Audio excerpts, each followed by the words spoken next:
thanks for watching. I'm Saumya. On my channel Saumya's Bookstation, I spread all the book love that I can. So if you are a book lover, make sure to hit that subscribe button and do not forget to press the bell icon so that every time I post a video, you get notified. So in today's video, I'm going to be talking about a book that tackles the very common question of whether one should go for money or should one pursue one's passion. And that book is 235959 by Sadashiv Pradhan. This book was sent to me by the author, so let's get into the video.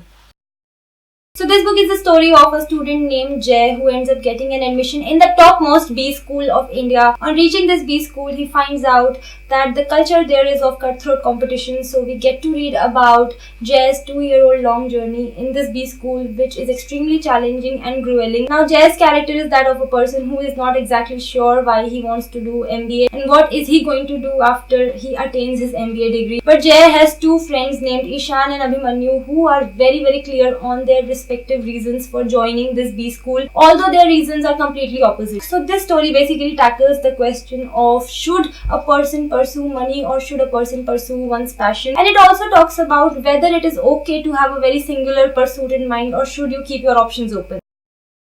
So Jay is the protagonist of the story. He's not just a student in the #1 B school of India, but he also runs a blog online about football that has over 20,000 followers because he's really good at what he does. But he's not sure if he should follow that line of work as his profession because there is an absence of stability and security. MBA, on the other hand, is something that he doesn't necessarily enjoy, but being a practical person, he knows that there is security in MBA, that he can land a salary package in MBA that can support him financially. Then there is the character of Shalini, who is a very good friend of Jay. She's very hardworking and also she's able to do her MBA very well. She gets good marks and she's the person who everybody looks at and knows that this person is going to get placed in a good company. Then there is the character of Abhimanyu, whose only single pursuit is money. He has joined the best B school in the country so that he can land the highest salary package that the placements can offer. Abhimanyu is also one of Jay's best friends. Then finally there is the character of Ishan,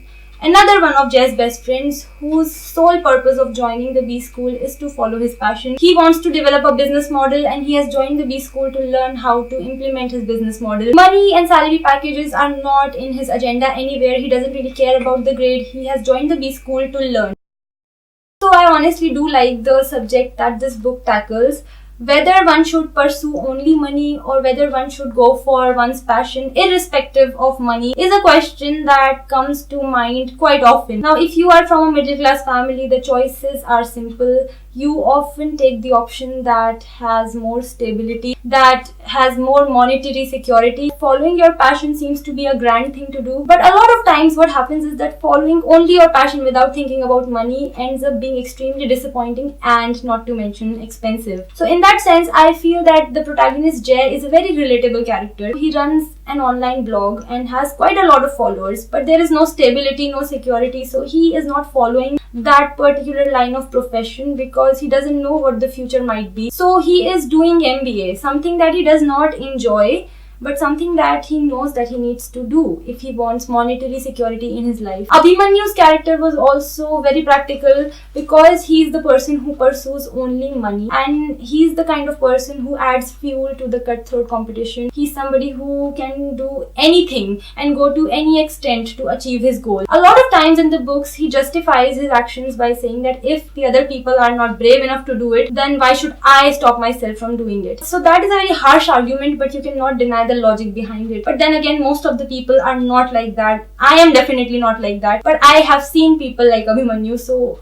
yes, he was a practical character to read about. That was good. Now, Ishan's character, on the other hand, was not very practical to read about, to be honest. I have never really come across a person who only thinks about pursuing his passion without any care about the grades, without any care about the monetary aspect. So this story talks about how human beings can never be satisfied. One will always find a reason to be unhappy, even if one is following a singular pursuit. Now, while I liked the idea of this book, I did not like the implementation at all, unfortunately. And that is because I felt that the language and editing of this book was a very weak point. The language could have been much better. It was very raw in terms of its sentence construction and formation. And another issue that I faced was the editing of this book. There were way too many errors for my liking. These errors were basically basic grammatical errors that keep cropping up from time to time on every page, and that for me was a very big dampener in my reading experience. So overall I liked the story, but there were moments in this book from time to time where I felt that the story was getting a little bit dragged and it could have been cut short there. Then I felt the plot could have been a little more crisp. So overall I would say that this is a book that for the most part has a good story and very practical and real characters, but it has an unimpressive execution according to me, unfortunately. Sometime back I had conducted a poll on my Instagram asking the people that if they liked a story in a book,